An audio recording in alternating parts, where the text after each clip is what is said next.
this is like fun with other, running friends. So I'm like, I'm going to do it because I knew it would put me in a good mood. You are my BRF. What's happening, Eric? There for your victory lap. Yeah. Whoa! How did that happen? How did you do that? And all of a sudden I go to zip it up and I'm like, why is the zipper in the front right now?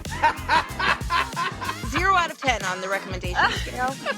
I am literally crying from laughter and from so much love. Oh my God. It's like I fell for your cornhole.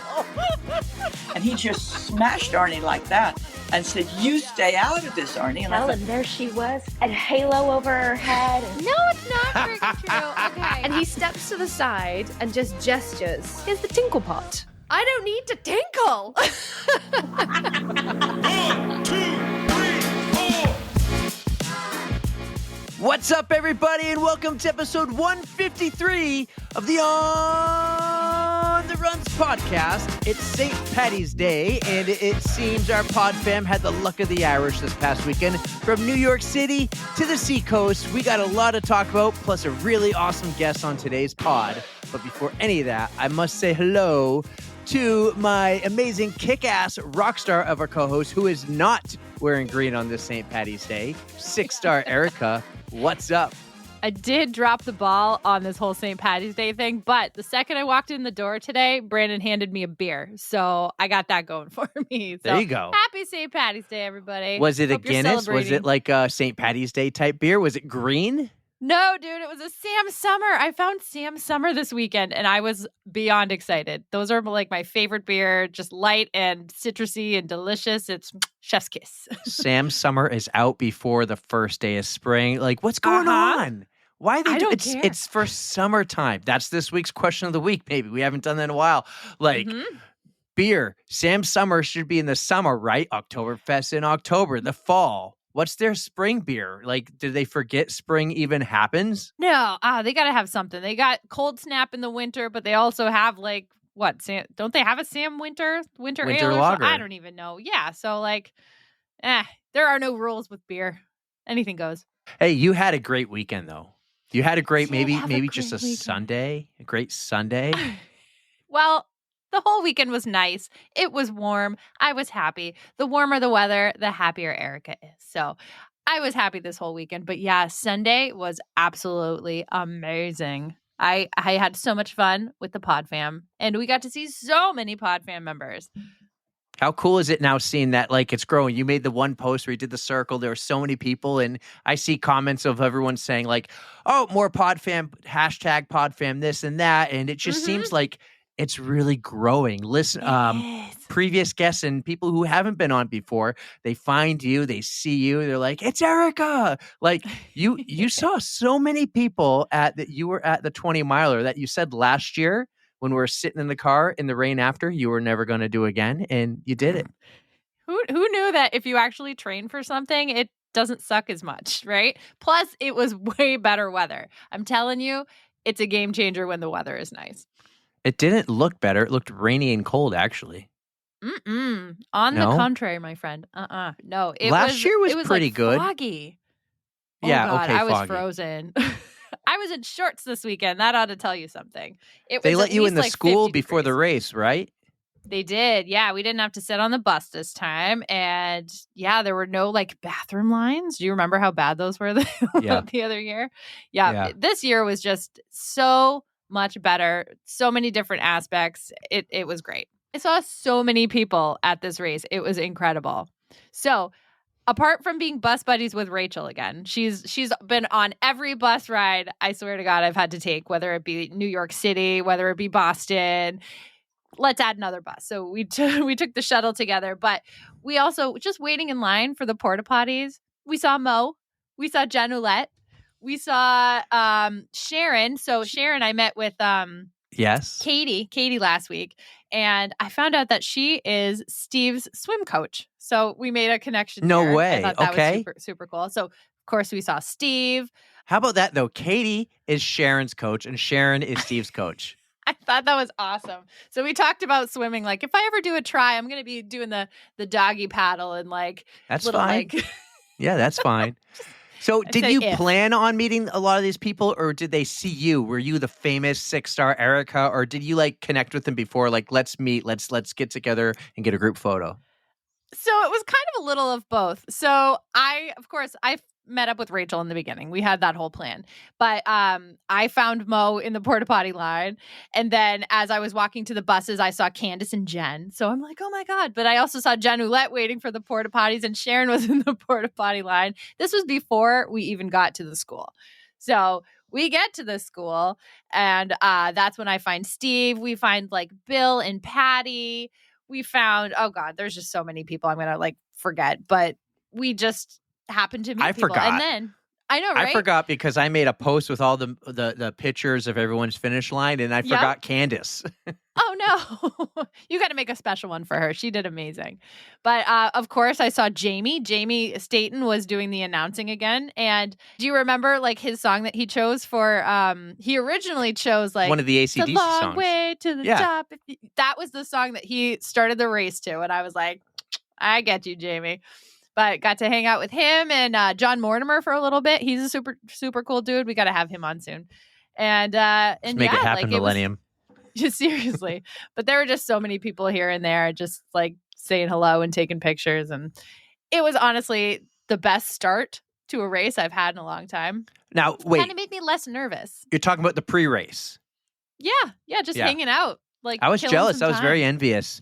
Like I said last year, like at the end of last year, I'm not going to do any spring races. Nothing big. The 20 miler is big because of ski time. I want to be skiing, and we are skiing. And I said, I'll do everything like maybe after Easter, right? So, or after the Boston Marathon. That's fair. So I made my bed with that, right? I made that choice. I'm not going to train for any big races. I've only run 3 times since New Year's Day. Like I really need to pick that up. But I've been skiing like 3 times a week. So I'm happy with my choice. Man. Mm-hmm. Right. So I'm very happy with my choice. But at the same time, I was so jealous. You got some FOMO, huh? Of that little spin around story post you made. By the way, great job posting the stories. I don't mind that you're posting them on your own page. You just tag me and I repost it. That's cool. That works for me right now. Having yours open. Well, because of that whole the notification thing with like you're like I don't want to have that happen again and be disappointed. But I loved all the photos. I loved seeing you with everyone and seeing like just the reaction. And then we decided to do something. We haven't done this in a while. We haven't done a Medal Monday because it was just medals and I was taking screenshots of everyone's medals. So we kind of decided I'm really jumping ahead here, but I'm looking at the photo, like let's start posting on Monday or maybe Sunday nights, like everyone's finisher line pick. That's a great idea. With the medals. Like I want you and your medal at the finish line, the party, not like back at the house with a beer, maybe at the bar if you guys all have a photo.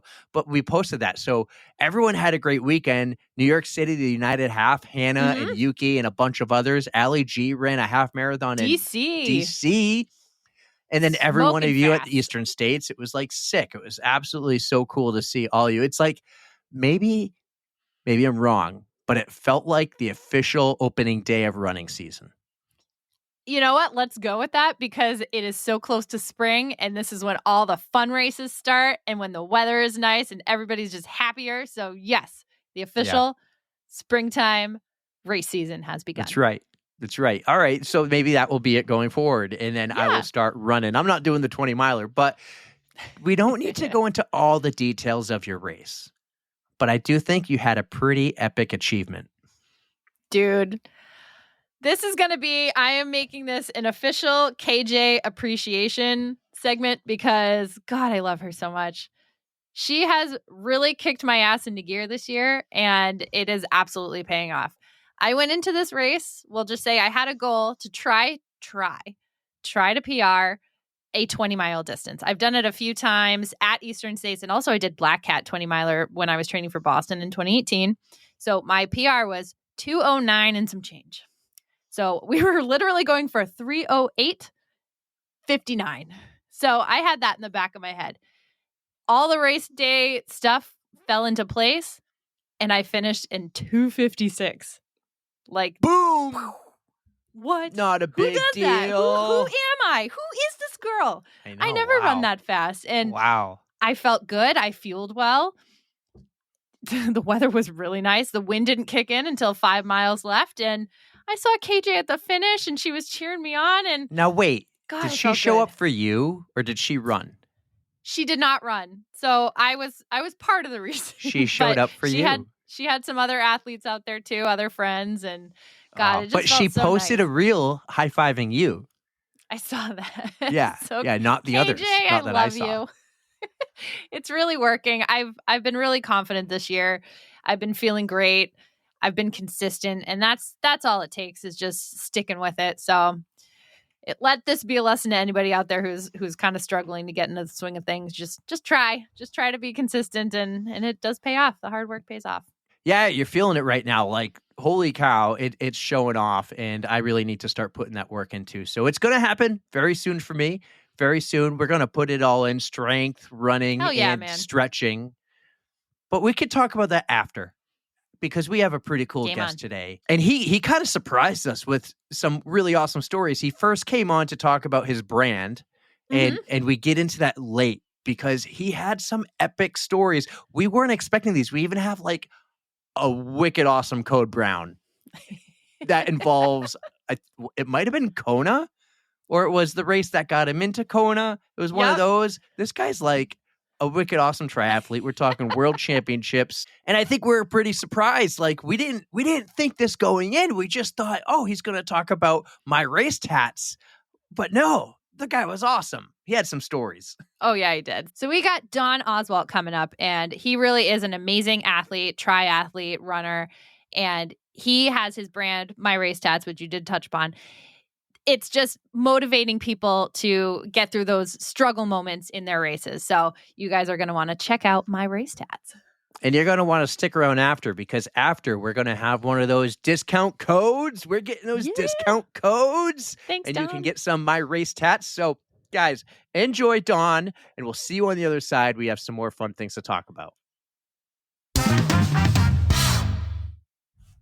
Our next guest on the pod is an entrepreneur who created some of the coolest race tattoos out there you'll ever see. He's a triathlete who just qualified for the Ironman 70.3 World Championships. He's raced in Ironman Kona, the Boston Marathon, and is a big believer in mantras. We can't wait to hear all about it, and we're wicked excited to welcome Don Oswalt to the On the Runs podcast. What's up, buddy? All right. Hey, thanks, Eric. And Eric, I really appreciate being on and looking forward to our chat. We are so happy to have you. The pleasure is totally all ours. So where are you coming to us from today? So I live in Charleston, South Carolina, and I was just there. Yeah, Believe it or not. Eric I was just there told over. me. Oh, he ruined it. I had to go get a friggin' Band-Aid, and he ruined all my small talk. So, But it didn't ruin the surprise for you. I didn't spoil it. I know. Yeah. So your parents live in Myrtle Beach? They do, yes. Okay. And so I went down, I took my boyfriend for the first time, so he got to see the South Carolina area, and his college roommate lives in Charleston, so we got to see that, and that was my first time there. It's absolutely gorgeous. Okay, yeah, it's amazing. We really like it here, and it's just, it's really a fun community. It's grown like crazy, and but it's just so historic. Downtown is amazing, and just love it. I'll have to come down there for a run sometime. I was looking to see if you guys had any full marathons, but I think there's like a good half there. But a friend of mine also does I think it's an unofficial Charleston 100 every December. So I'm like, yes, I think it's the Frozen 100 or something like that, which it doesn't really freeze here much, but that works for me. Yeah, I think the Charleston Marathon is in a couple of weeks. There is a marathon here, and you should come for the bridge run. So the Cooper River Bridge Run is the largest, or one of the largest 10Ks in the United States. No way. Yeah, 30,000 people. That is incredible. Is that more than Boulder? I know Boulder's up there for the Boulder 10K. No, it's one of the biggest. I think it's competing. It's right behind the Peachtree in Atlanta. So yeah, it's just a party. We got a lot of 10Ks we got to hit up, Eric. Yeah. We got a road trip. 10K is a sweet spot. 10K to half marathon. That's a sweet spot. It really is. Yeah, they have a 2-day expo, and then they have the 10K, and it's just, you've got your elite people in the front, but a lot of them people just walk it. And so it's the Cooper River Bridge Run. They call this area the Low Country because it's actually a lot of it's below sea level. And that's the only hill around here is the bridge. So, but yeah, that also speaks to me. I like to hear it. But yeah, it's a lot of fun. It's a lot of the after party is amazing. It ends in downtown Charleston, and it's a lot of fun. That's How cool. Awesome. Yeah, you live in such a cool place. Yeah. We actually have another really cool connection, Don. We were just talking about before we hit record. But you're friends with Hillary Burgess. She's part of our PodFam. And by the way, Don, welcome to the PodFam. But we'll get into your company soon. But you know Hillary. You've known her for a little while. She's a big ambassador for you. Yeah, so we'll get into that. But I have a company called My Race Tatts, Sponsor Tattoos, and we have ambassadors that help spread the word, positivity, self-belief. And Hillary is one of our major ambassadors. She's amazing. She's awesome. We haven't met in person yet. We've had the pleasure of meeting some of our ambassadors in person, but haven't had a pleasure to meet Hillary yet. And hopefully one day we will, for sure. Very cool. I mean, I am happy to hear that we all have like the 7 degrees of Kevin Bacon going on. Right. All these 6, get it right, Erica, 6 degrees. Crap. Okay. I'm so happy that we all have this connection. And especially with the My Race Tats, the mantras, I'm going to have to check you guys out because that is something I started wearing it on like bracelets. The fun things to say, well, my fun things are like, just effing do it. Just like LFGs and stuff like that. So I'm excited to dive into your company soon. Yeah.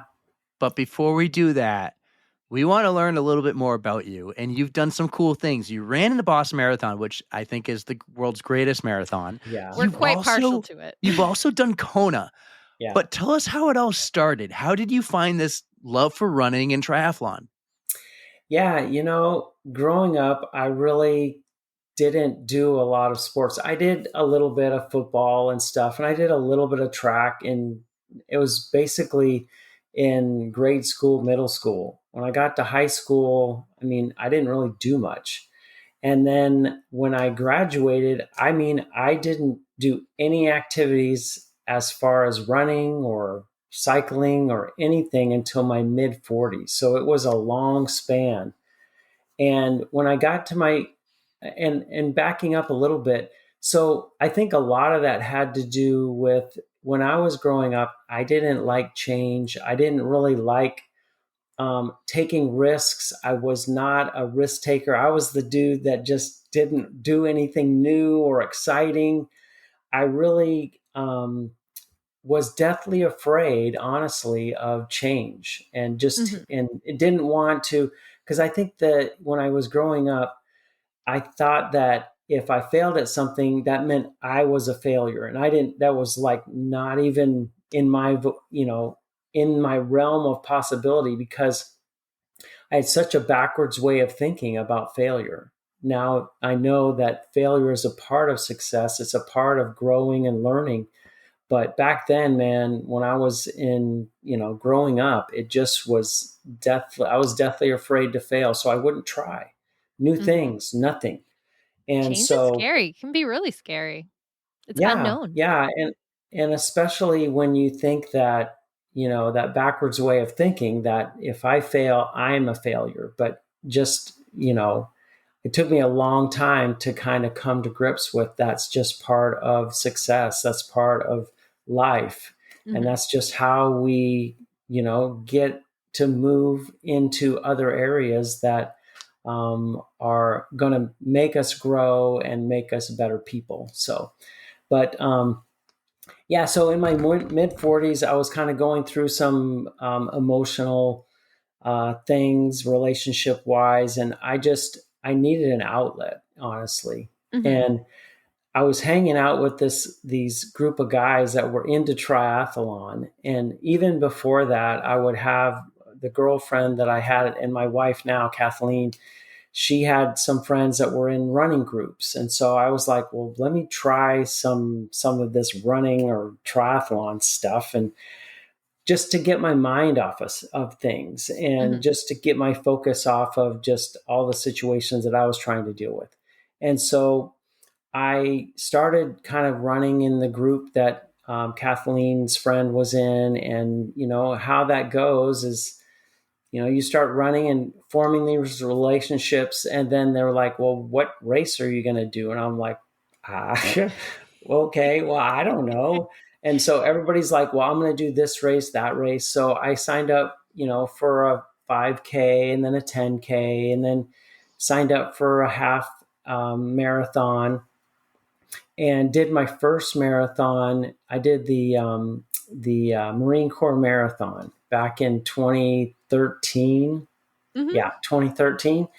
And just loved it. It was a lot of fun, and just, it was my way of just challenging myself to become a better person all the way around. And so from that, and then I figured out, hey, not too bad. I started to kind of like get up in age group, and started to kind of do pretty well.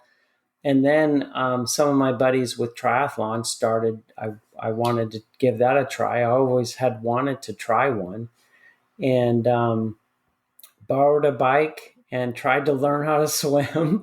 And that's the biggest thing, is the swimming, man. If you haven't grown up in swimming, it's a tough. That's kind of what's holding me back there. The swim that can be a really scary thing, especially depending on which Ironman or triathlon you choose, because it could be like total open water ocean swim, or creepy lake, can't see the bottom. My first was in the ocean. Touching your legs. Yeah. With the sharks. About 2,500 people who look like seals. Good for you guys.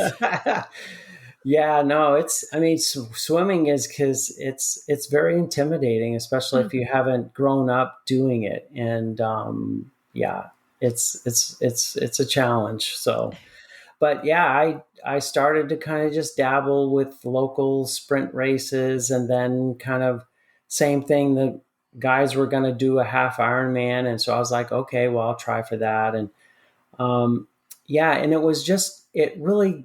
It made me feel alive, as you all know, how, sport really, it just makes you feel different about yourself, about your abilities, about same thing, about taking risks. Because I had never really wanted to do that.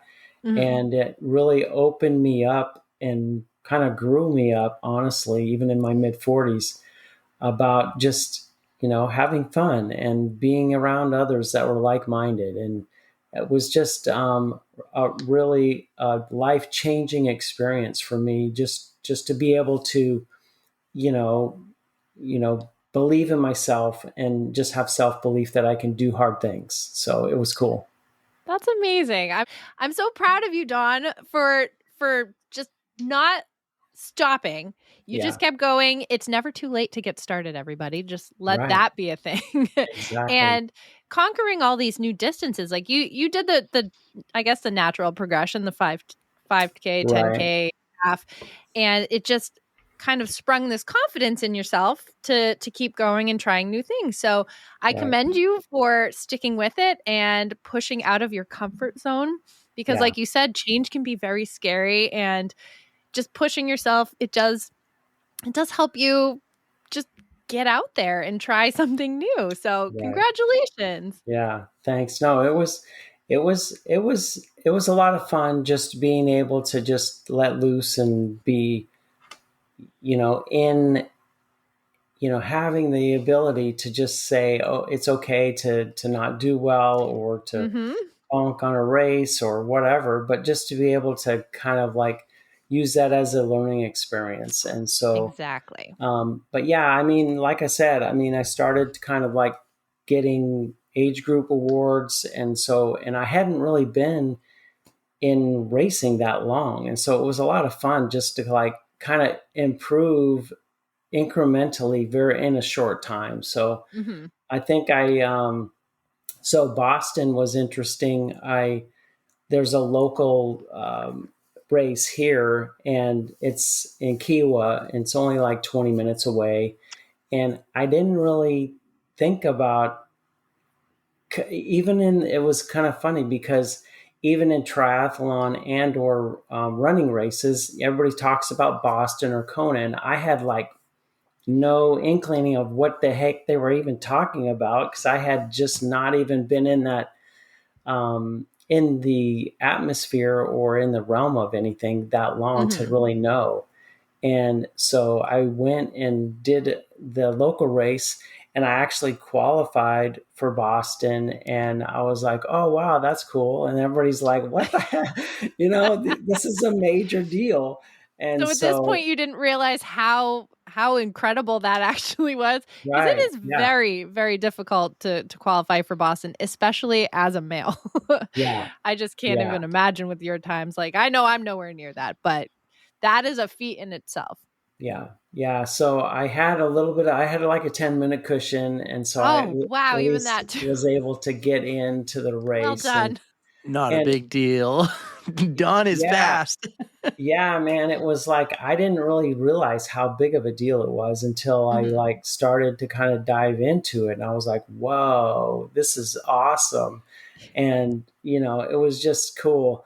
And then so I was waiting I actually raced in December. And so I had a year and a half to kind of wait till, and then it was the year of the bombing, the year that I waited. And so I had actually qualified for the year afterwards. And so it was an emotional time, for sure.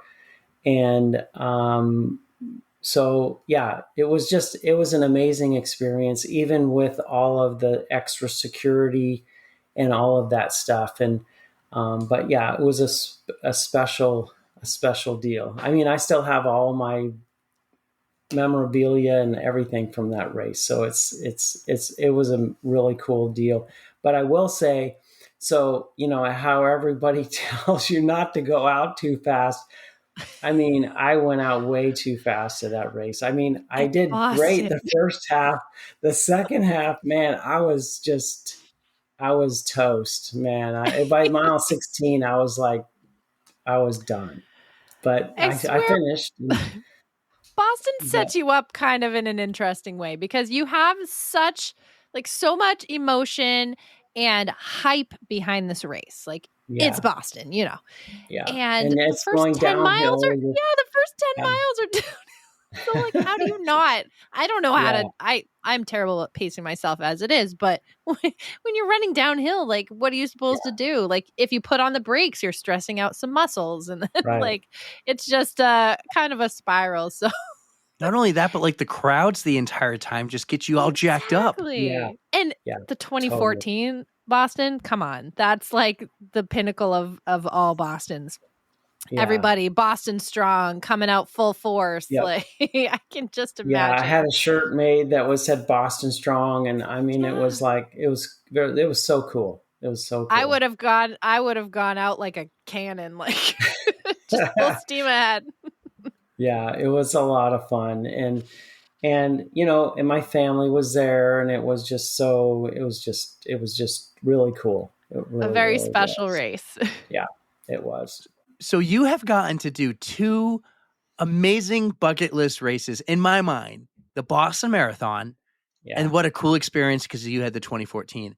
You also qualified for Kona, which we've had people on who have tried so hard to qualify. They end up in the hospital, crashing their bike, broken bones, like just misery, code browns galore, and finally qualifying for it. How did you qualify for the Ironman World Championships in Kona? And then tell us about your Kona experience. Yeah, that is such an iconic race. And it was back. So Boston Marathon was 2014. It was actually the coolest thing. I didn't even realize this, or I forgot about it. So my birthday was on the same day as the Boston. So I ran on my 50th birthday at Oh No Boston. way. my Yeah, God. it was just, it was so cool. By the way, guys, you're listening on the podcast. If you're not watching on YouTube, Don does not look 50 years old. This Well, guy's in Not even shape. close. He looks. When he said he started this journey in his mid 40s, I was like, yesterday. Yeah. In fact, I just 2 turned. years in the future? Yeah, I turned 60 last year, if you can believe that. Holy No shit! way. Yeah. I cannot believe it. Yeah. You look I don't- great, man. I You look don't feel it. phenomenal. Yeah, I don't feel it. I mean, age is just a number, and man, I have a lot left in me that is just, I feel like I you. haven't even reached my peak yet, honestly, and Amazing. it's crazy to think of. So, But what a milestone, your 50th birthday on the 2014 Boston Marathon. Yeah, That must have man. been a party and a half. It was, and I actually thought about trying to requalify and go back on the 10th year anniversary, but it didn't pan out, and I didn't even think about it until it was actually kind of like, oh crap, it's my 10-year anniversary. And I was like frantically trying to figure out, okay, where can I qualify? What can I do? And so I actually found a race in Atlanta. It was a 1 mile track. It was a Boston qualifying. And I was like, my I God. don't know if I want to do that or not. But it didn't pan out. But I'll go back. It would be a lot of fun, especially with My Race Tatts, seeing athletes that are going to Boston that have used my tattoos. And it's just so inspiring to see and to feel that excitement whenever Boston comes around. It's just, it brings back all those memories. It's like, wow, that would be cool to go back. So hopefully you'll do it. Absolutely. I have no doubts. Yep.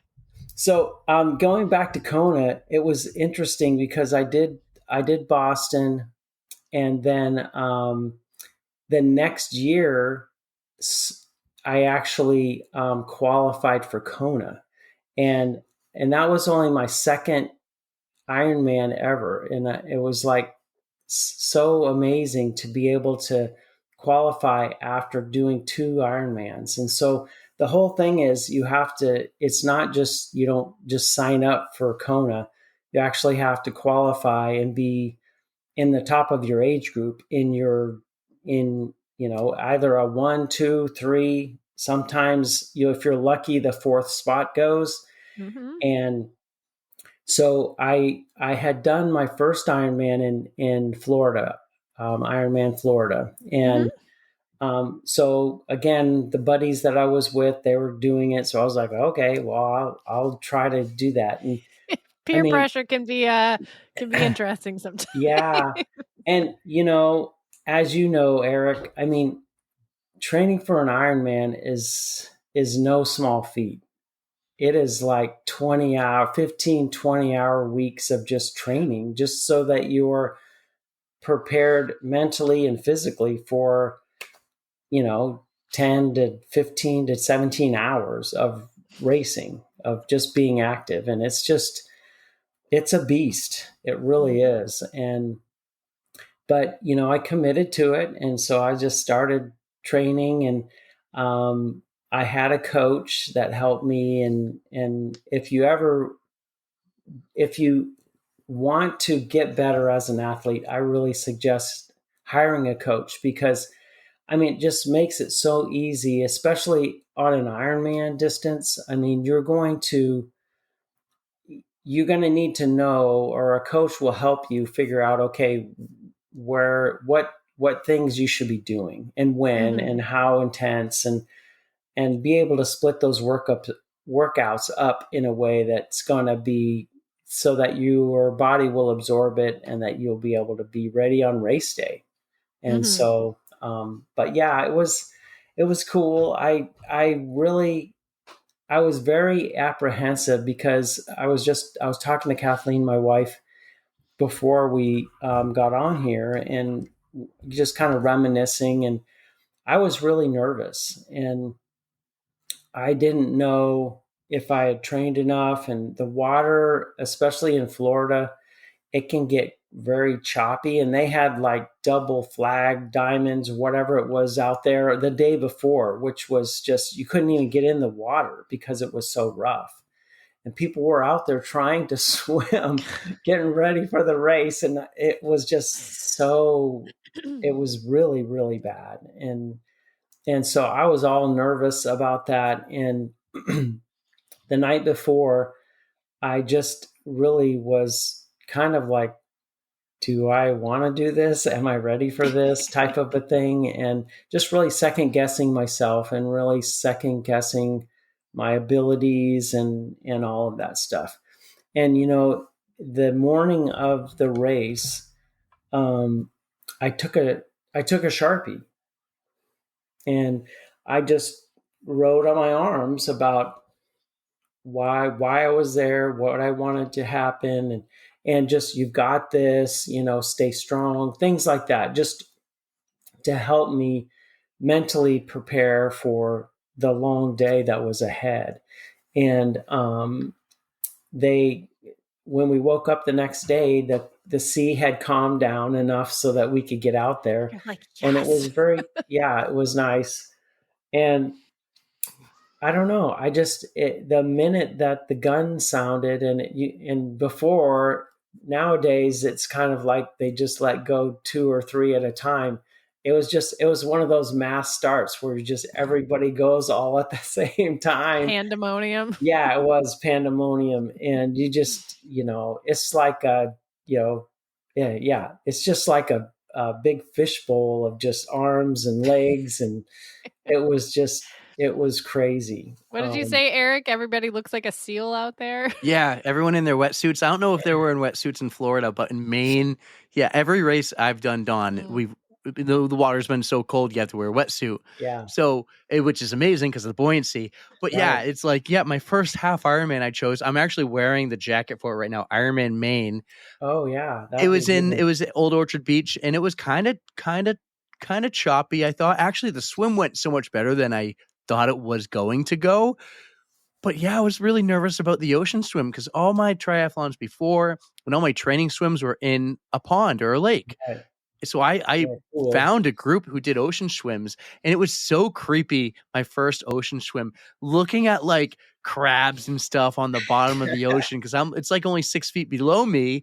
Right. It freaked me out, man. It really did. And then, we're in New England. Like, there's sharks out here, man. There's great whites. There's everything. And they like seals, and we look just like seals. And I was like, well, I hope they don't pick me. I know. Yeah.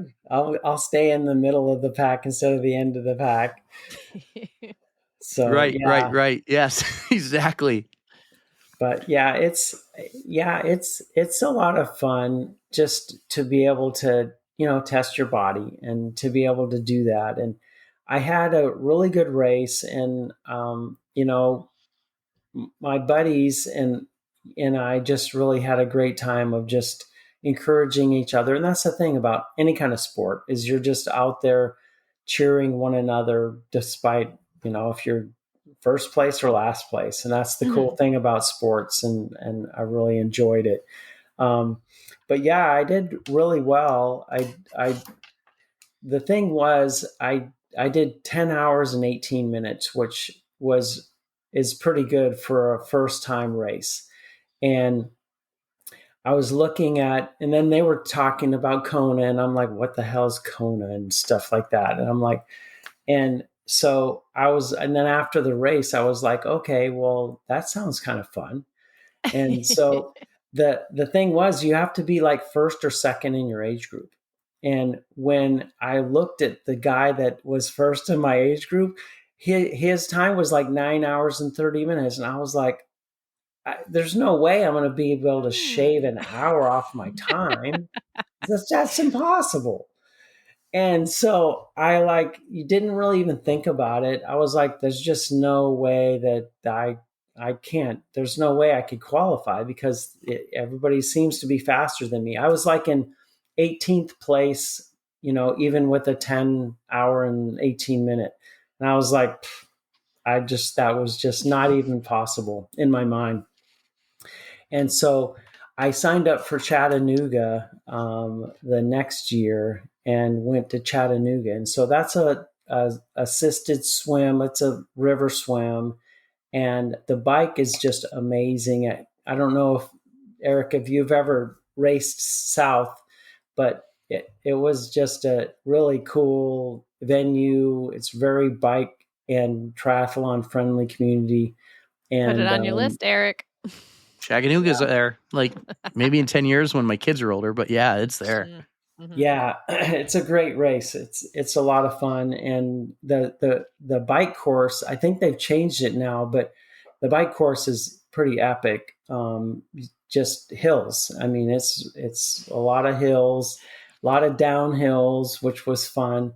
And it was just an amazing day. And I actually, was able to come in 4th place in my age group. And it was just amazing, just right at 10 hours. And I didn't, and so the cool thing is, so after that, they have the award ceremony. And I didn't really think that, and usually they have 1 or 2 spots. And they actually had, when we got to the ceremony, they call the age groups and all of that stuff. So I got 4th place, and they actually had 4 spots going to Kona. And so I was totally blown away. So you didn't even have to see if anybody was going to be like, I already have a spot, or I don't want this. You were just like, yes. Yeah. The 3rd place guy already had a spot. So the 5th place guy got one, and he was very ecstatic. So yeah. That's great news. Yeah, we've heard from one of Eric's buddies how heartbreaking it can be when you are so close yet so far away from that spot. And I'm happy you didn't have to go through that. Yeah, it was pretty phenomenal. And to do that in my 2nd Ironman, it was just, That's great. Yeah. It was just phenomenal how it all worked out. And so, then you're like, oh crap, now I got to get ready for another Ironman for the next year.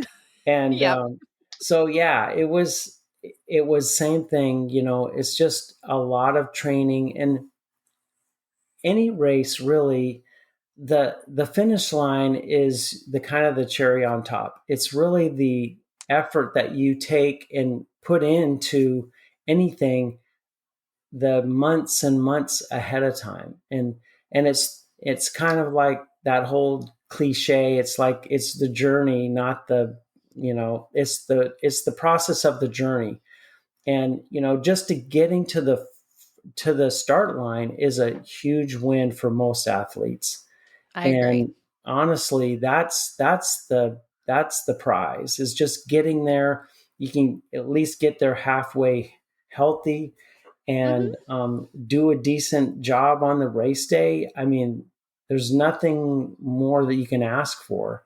And so that's kind of how that I took that, is just, try and get to the start line of Kona without, being too injured or in bad shape. And so I always said, unless you're like a professional and you're racing for money, like Kona is the victory lap. Yeah. You train so hard to get that coin, to get that guy to say, you're going to Kona. Go enjoy that victory lap. Because the guy Erica mentioned, his name's Scott Black. Scott was like, I'll hire a coach when I qualify for Kona. It's like, no, dummy. No. You need to hire a coach now. Screw the coach after you qualify for Kona. Like, just do your thing. Especially when your goal is just to get there. If you want to be on that start line, why not put in all the effort and then, take the joyride at the end? Yeah. It's one of the few times in my life Scott thought about it and he goes, yeah, you're right. Yeah. One of the few times you're right. Give yourself more credit, dude. You have some good advice. So how was your victory lap in Kona? It was amazing. It was totally iconic. I mean, I'm sure you've heard. I mean, the swim is like swimming in a fish tank, because you can see everywhere. There's tropical fish everywhere, turtles. I mean, it was just amazing. And so going there again, you're like, the cream of the crop, the top of the heap as far as athletes there. So it's pretty intimidating because all these people are all, fit, at least fit looking and all of this stuff. And so it's pretty intimidating. But the cool thing was I was doing a practice swim and I saw this guy in a sling. He had his arm in a sling, and I was like, "Oh man!" So we started talking, and he's a really good athlete, and he had right before the week before he was flying out to Kona, he had crashed on his bike and broke his collarbone.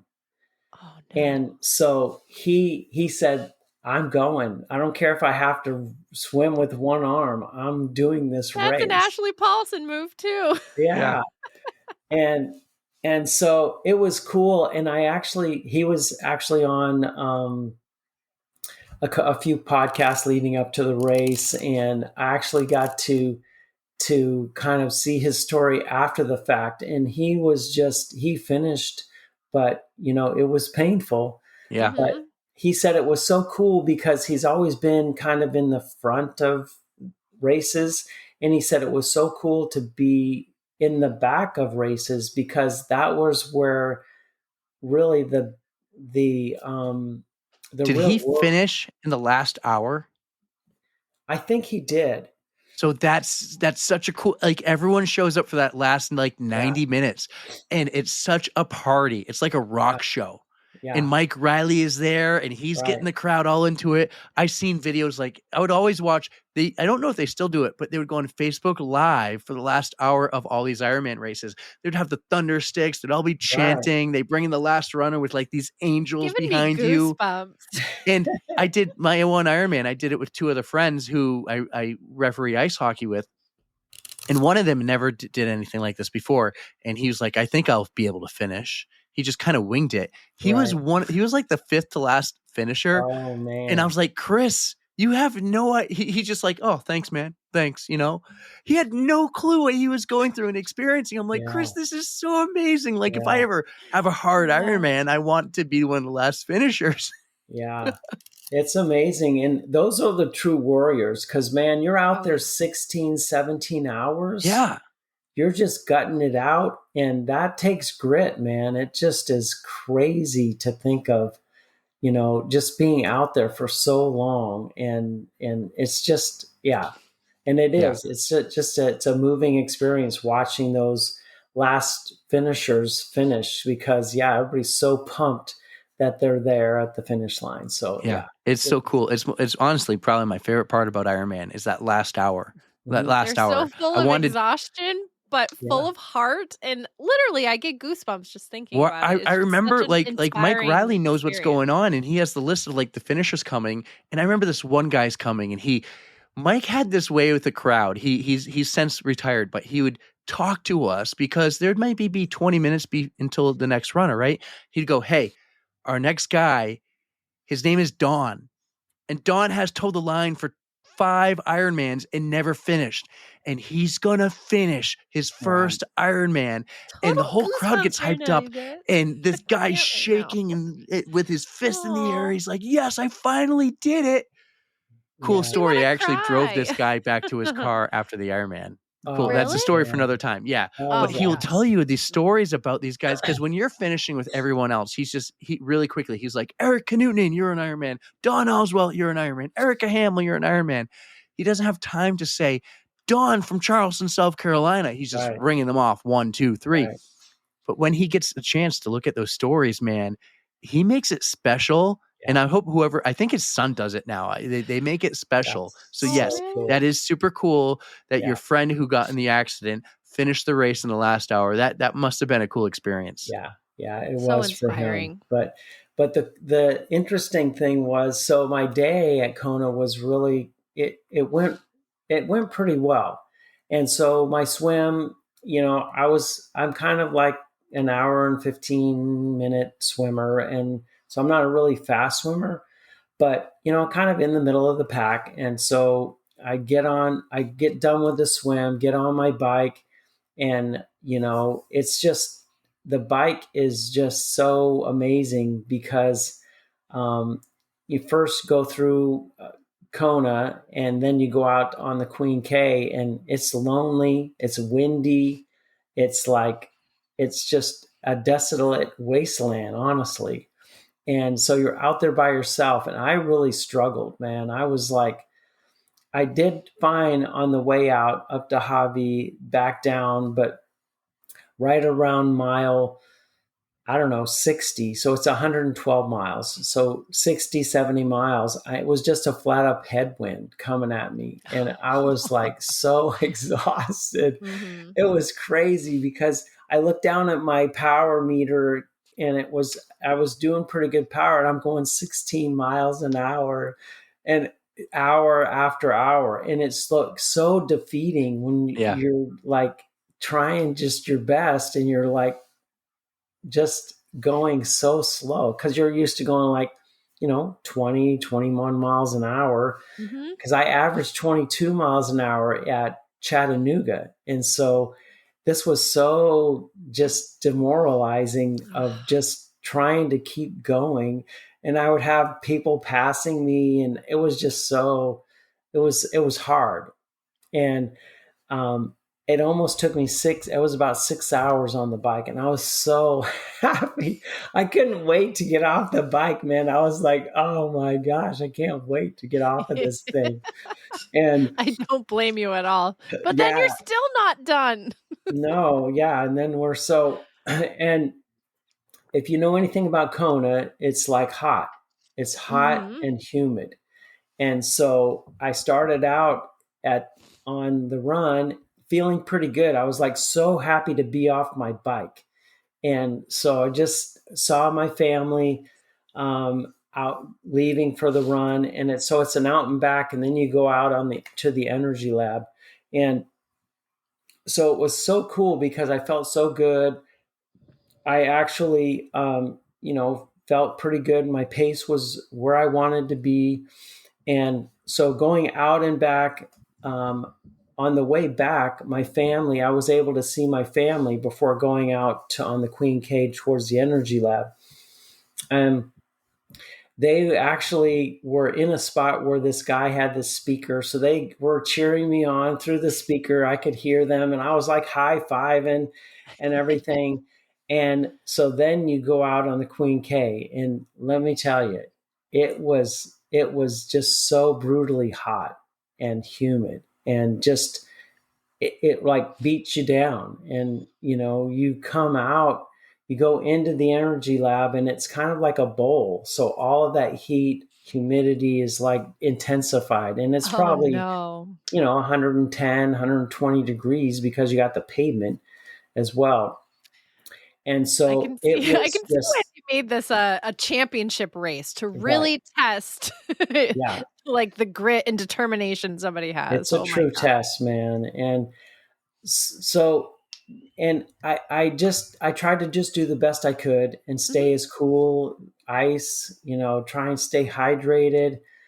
And I mean, I guess the last 3 or 4 miles were just kind of a blur. And my family were stationed at the finish line.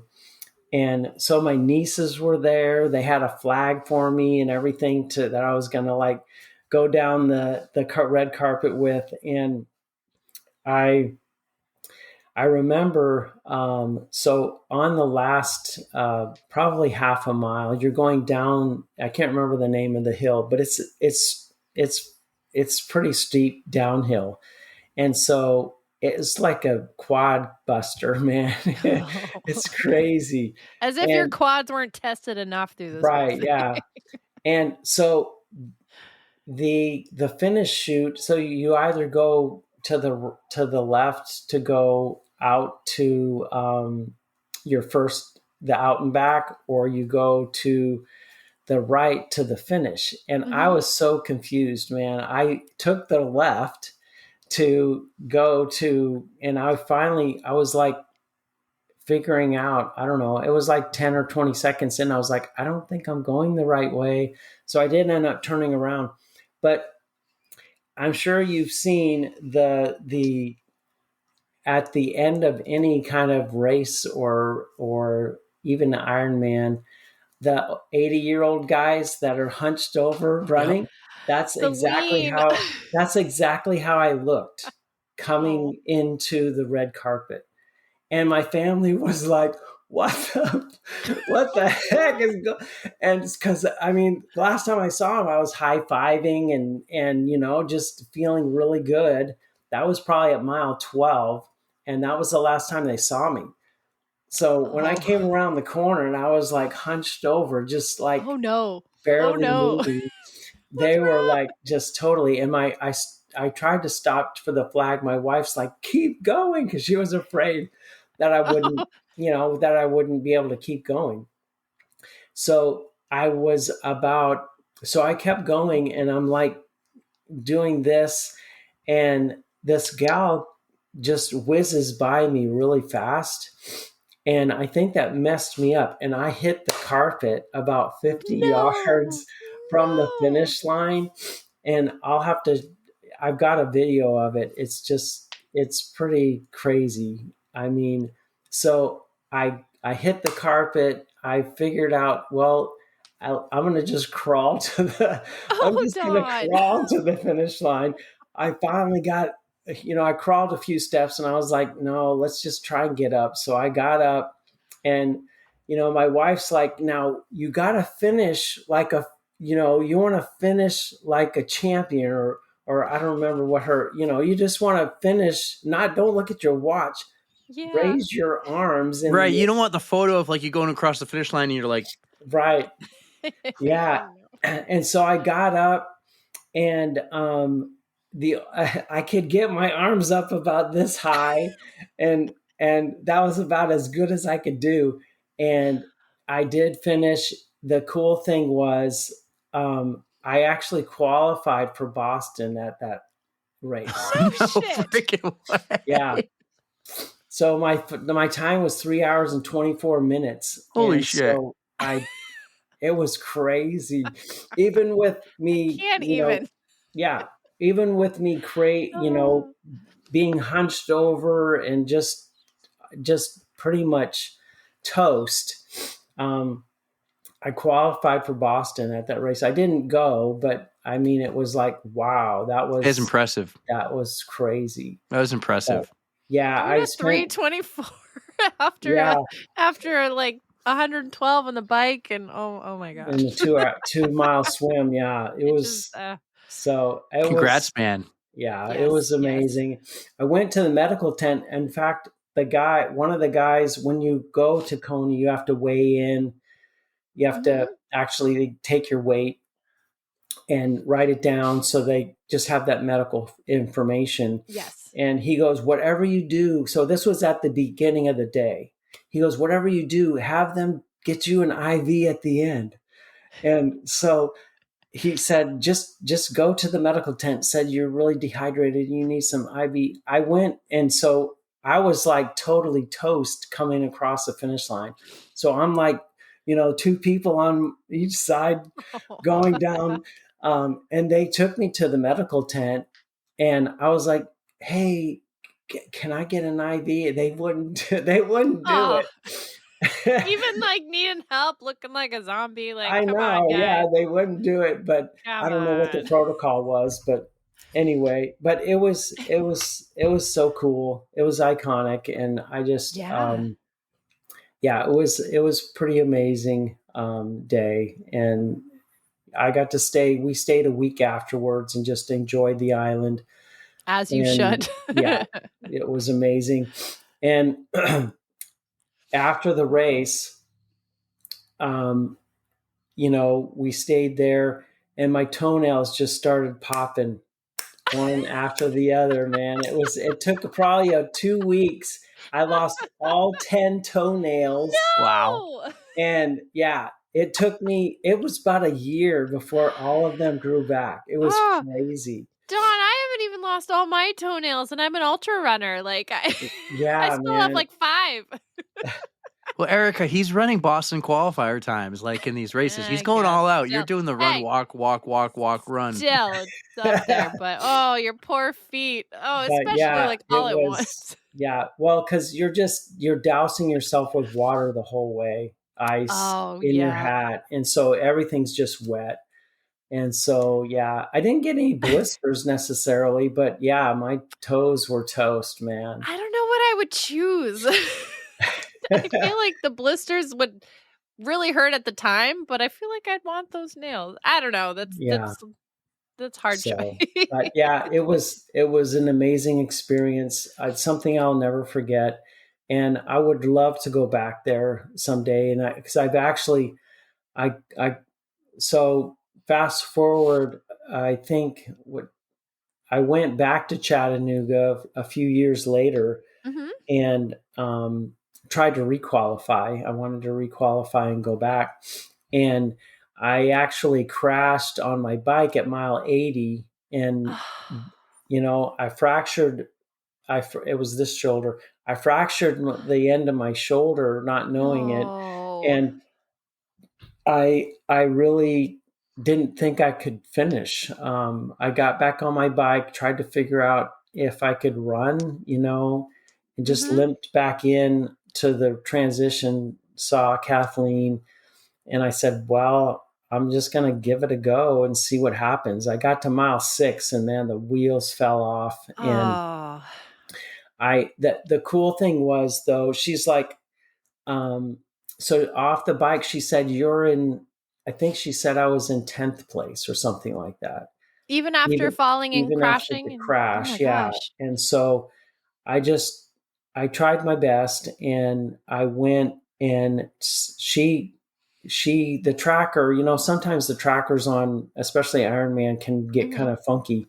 And so she thought I was stopped. And so she was trying to figure out where I was. I saw her at mile 8 and she goes, oh my gosh, are you okay? And I was like, yeah, I'm okay. She goes, you're in 6th place. I was like, there's no way. So I had never really walked in a race before.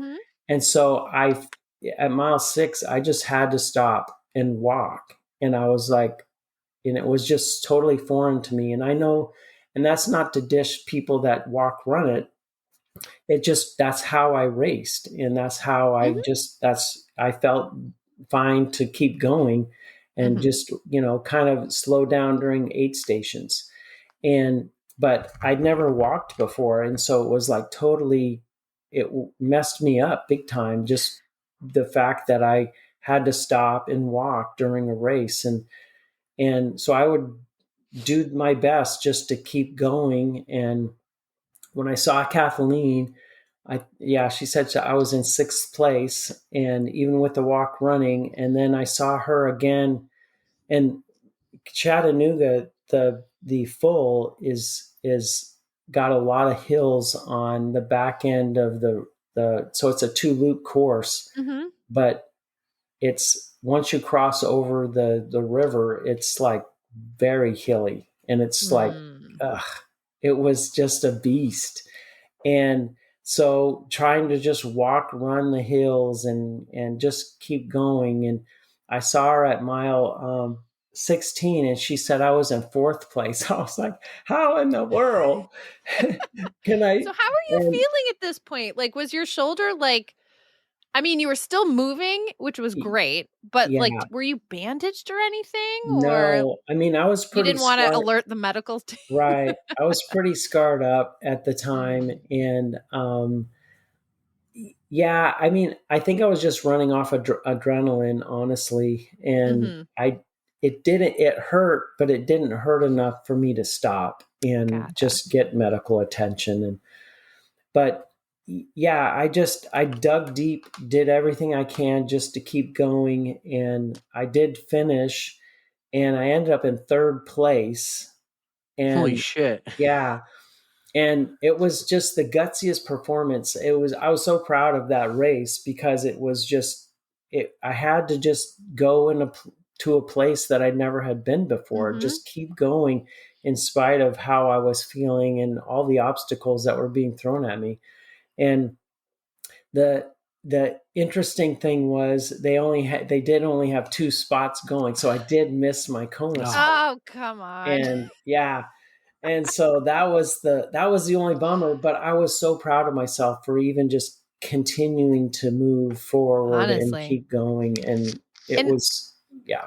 That was still a podium though, right? Because Ironman Yeah. does top 5 for age They group. do. So congratulations on Yeah. that. Yeah, it was amazing. When you were working through all this pain and just trying to get to the finish, did you have any mantras going through your head at that point?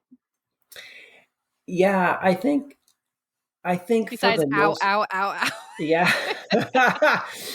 Yeah, I think the biggest thing for me, the mantras have been a big part of my training and racing.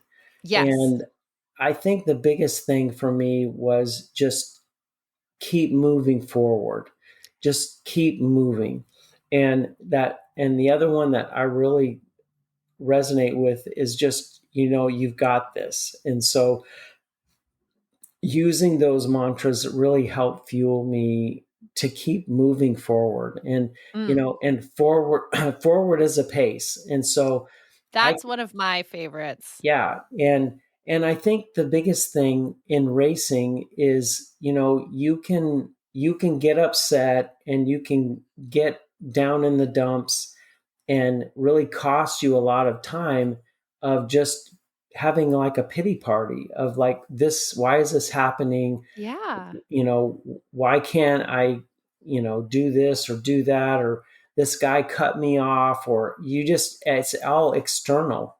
Mm-hmm. Yeah, there's so much outside of your control, whether it be the weather, could be like just a fueling mistake, just anything that could throw off your race day. But having these mantras in the back of your head just remind you to refocus your attention and just think of things that you can control. And like you said, forward is a pace. Keep moving forward. Just one foot in front of the other. Yeah. And I mean, because you can walk and still walk with purpose. Yes. And, yes. And because it really cost you to be down in the dumps of, why is this happening? Why can't I, the weather, why is it so hot? Why are my legs hurting? And it's all external. And you just have to go within yourself inside and say, hey, I can only control what I can control. I can control my attitude, my and my my attention. And so am I going to focus on all the things that have gone wrong, or can I just be okay? It's like, okay, well, what problem solving tactic do I need to, have right now? And I can keep myself cool. I can keep myself iced, and I can do what I can to just keep moving forward. So, yeah. Yep. And whatever it's going to take to get you out of the dark place. And sometimes that's really hard to do, but any little thing, even just reading a mantra that you wrote or didn't write on your arm. Yeah. And that's the thing is nothing's going to last. Even, everything's going to pass. It's like you almost have these little roller coaster moments during a race where, it feels really hard. It sucks.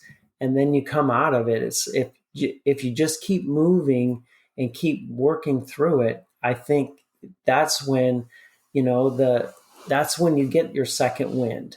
Or your third wind or your fifth wind. Sometimes that's what it takes is a third wind or more, just to know that there's that bright side on the other side. Yeah. It's so amazing. And one story I don't want to bore you guys too much, but so the You're not boring us, no way. Most recent race that I did. So like I said, my father-in-law lives in Southern California. And so he'd always said, hey, there's a race, a half Ironman down here, and you guys should come and do it. And so we've been talking about it for the last 2 or 3 years. And I had kind of taken some time off from racing, and because I hadn't raced since 2022, the 70.3 World Championships in St. George, Utah. That was the last, real race, Ironman distance or, I've done a few 10Ks or 5Ks in between that time, but no real long distance racing. Yeah. And so I had, because I was, building our business and doing other things and had other focuses. And so when my father-in-law mentioned, hey, you guys can come out. And so I think it was this last summer, he had mentioned it, and we were like, okay, well, let's look at the calendar. So it's the beginning of December is the race. Okay.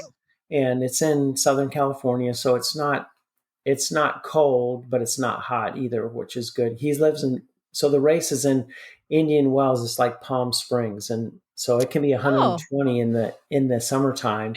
But I'm pretty familiar. Well, sort of familiar with the area. We have family that's in the Palm Desert part of California. Yep. Yeah. So Indian Wells, it definitely, it was really nice. It was really nice. And so we decided to go ahead and go. And I mean, I only had I think it was 12, 13 weeks to get ready, because I hadn't really, I've been staying active. I love to train. I, love to ride along on the weekends. And so it wasn't like I wasn't doing anything. So I had had a base, right? Yeah, I had a little bit of a base to work from. So one of the coaches I work with, I asked her for a training plan, and she said, okay, I'll train. So she loaded up into Training Peaks and just followed the plan. And I didn't really feel ready as well as I could have been. Just, I wish I had a 3 or 4 more weeks to get ready, but it was this is what I got. So, so we went, and, it's really pretty there. It was a cool experience. And so I was pretty rusty though, as far as, getting ready for, especially the transitions that I'll get to in a second. So I'm getting ready for the swim, and it's a lake swim. And this lake that they swim in, that it's not public access at all. So it's kind of like I think it's a water source for the local area. So they don't let people swim. They don't let people boat. They don't let people kayak. I mean, it's like once a year they have a race there, and that's it. That's it. And so you have to take your wetsuit, and the water's like 60, low 60s, even in Southern California, because it's basically mountain fed. And so you have to take your wetsuit the day before anything that you're going to be swimming in, and put it in this solution. I think it's like a bleach solution, and it basically kills all the mollusks that you might have from other bodies of waters, because I guess they had an outbreak at some point. And so so we're doing that the day before, and just kind of a different situation. You have to leave your wetsuit there and all that stuff. So anyway, I get to the race venue race morning, and find my wetsuit, and they have the instead of everything being, so it's a point-to-point race, and I guess I should have said that, but so the lake is the transition 1, and then you're biking to transition 2, so you're not coming back to the same location. Okay.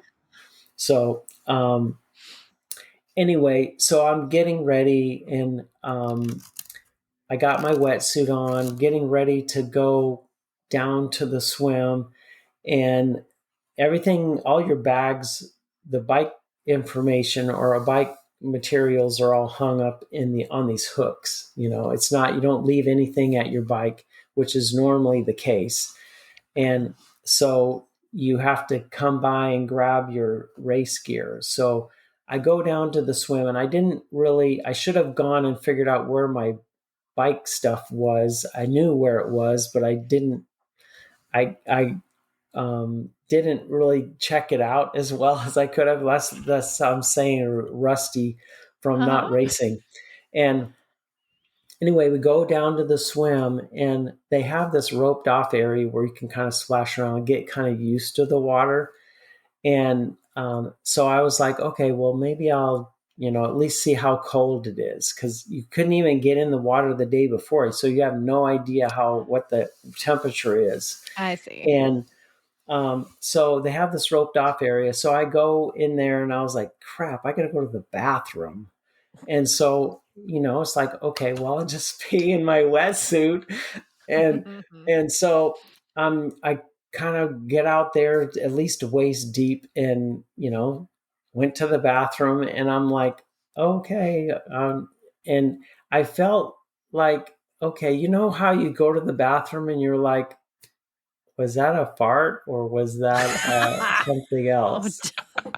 Uh-oh. And I'm like, I think I'm okay. So anyway, so I get out of the water and get in the swim line, and the race starts. I'm doing great. I'm feeling good. And it's kind of like it's not a point to point swim. It's kind of like you're doing a big kind of triangle.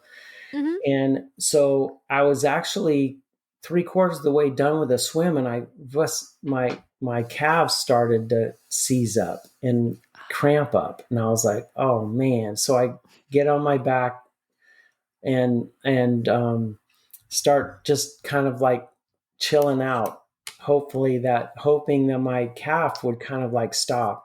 And so it was about 20 or 30 seconds, and it kind of let go. And so I got to finally got to the shore, and I couldn't find my bike bag. And I was like, no. I went down. So it was 2 rows. I was like circling the thing, and I forgot that mine was on the lower part. And so took me about 2 minutes to find my bag. And so they had this big grassy area. They wanted you to take your wetsuit off, get put them in a bag, and then give it to the people that were helping. And then you go to your bike. Well, I get on the ground and start to take my wetsuit off, and both of my calves were seized up big time. Mm-hmm. And I was like rolling around on the ground trying to get my calves to loosen up. And so I finally get my wetsuit off, and I was like, man, I got to go to the bathroom. So there's like these porta potties. So I go in the bathroom, and I start going to the bathroom. I was like, what the hell is that? So there was a big turd in the bottom. I was like, oh shit. Literally. Yeah, literally. I was like, holy crap. That wasn't a fart. No. Code Brown Commandments, guys. Tara Pterodactyl told us very well. Don't trust the fart. Yeah, don't trust the fart. Oh my gosh. So, I mean, it took me like 2 or 3 or 4 or 5, I don't know how many minutes in the extra bathroom. time that you don't want to spend. And I had a kid on, so I had to take the arms off and get out of the thing in order to deal with what I was dealing with. And anyway, so I finally get everything situated, get to my bike and get on my bike and come to find out my transition was like, it's normally, 4 or 5 minutes. It was 15 minutes. I feel like that would have been me. Like I would have been, the music like that doo ba doo ba doo ba doo. Like that's me. Tie my shoes, taking my sweet ass time. But like the Jeopardy music. Oh my gosh. It was so cool. What a story. I didn't even tell you the rule of the podcast, spare no details. He's delivering. He's good. Yeah, I was like, oh my gosh. Don, you're super cool. You've been super amazing and generous with your time. You brought the stories, talking about Boston in 2014, qualifying for Kona, and then doing even better in Chattanooga, at least finishing wise in place when you crashed. You got third. You mentioned you want to go back to Kona one day. I know of a way you could go back without racing. You could maybe go back one day and have your own tent at the expo or something, because you have built a pretty cool company. Tell us about My Race Tatts. Yeah. So it all started back when I had written mantras on my wrist back in my first Ironman. And so I had seen an advertisement, I don't know, a couple of years ago. So fast forward from that time, almost 10 years. And I had seen an ad, I think on Facebook from a tattoo company, temporary tattoo company. Mm-hmm. And I was like, wow, now that would be cool for athletes. And because they were basically marketing to mainstream media. I mean, mainstream as a whole, anybody and everybody. And I was like, it'd be cool to do something just for athletes. And so I had an idea, and I actually ordered like 4 different mantras. I was like, this might be a cool idea to do. So I went ahead and ordered some tattoos online and I sponsored a table at a local sprint triathlon here. And I was like, well, I'm going to see if they'll even last, through the water, sweat, and all of that stuff. And so I had like 50 tattoos of each one and just started handing them out to people and putting them on and asking them for feedback and all of that stuff. And so everybody loved them. And, they lasted during the race and through water, they were fine. And so I actually, I was like, okay, maybe I have something here. And I hired somebody to do a Shopify store for me and did a pre-sale and opened the doors and not really expecting a lot. And they started selling. And I was like, wow, okay, well, I guess I better order these things. And I don't know, it's just been an organic way of just taking an idea and just running with it. And I'm really passionate about helping people with, positivity, self-belief, and using mantra tattoos, because mantras as a whole actually can help ground you as an athlete, and actually can be an anchor for you to really, set yourself up for success. And, it's almost like this secret like personal cheerleader. And it's just been a really cool way of me personally using mantras to help me get through the tough spots in my race. And it's just been amazing to see how other athletes are using mantras to help them just keep going when it's really tough and it's really hard and you want to stop. And when you can look down on your wrist, it's like, this is why I'm doing this, or this is my mantra for today. And it's just been amazing. And, we've been in business for a little over a year, and it's just been cool to just see the movement of athletes that have really embraced mantras as part of their race day routine and training routine. So it's been really cool. That's awesome. Yeah. You know who I think would be a good ambassador for that when you speak of positivity? Yeah. You know who I'm thinking of, Eric? Oh, Mr. Always Maurice. Positive. Yep, Positivity positive always. Panda. Yeah, that's his. He's always gratefully grinding. Positivity always. He's out there on Instagram just hyping everybody up. Do you ever do any custom tattoos? I feel like that's right up his alley. Awesome. Yeah, I sure do. Yeah, I've actually done. So I did my first expo last year, the Cooper River Bridge Run. I did that expo and had well received. And then during that time, I did the Air Force Marathon. I did all of their tattoos for their race in Ohio. So you can even do like race specific. Oh, how awesome is that? And so I did, the Bridge Run. I did the Charlotte Marathon tattoos for them. We were at their expo just in November. It was an amazing experience, and it's just been a cool thing. But yes, we definitely do custom tattoos for races or custom mantras. I've done some individual ones for people. I think the minimum is 50 tattoos. But I've done thousands of tattoos for a lot of different races and personal brands. So it's been a lot of fun, and I've really enjoyed it. It's inspiring to me to see other athletes using them, and it just supplies me with all kinds of content too, because they're out there just taking pictures of their experience. And that's awesome. It's just been an amazing Now, besides the show notes that will be for this episode when I drop it in a couple of weeks, where if you're listening, you can go to the show notes and you can click the links to find My Race Tatts. But where can people find My Race Tatts? Yeah. So it's just My Race Tatts that's the website, just www.myracetats or My Race Tatts on Instagram, Facebook, you name it, we're there. And I'll put a code together for 25% off for your audience. And I'll just make it like on the runs 25 or something like that. But I'll send you a link, and you can put it in the show notes. But yeah, it's just been an awesome experience. And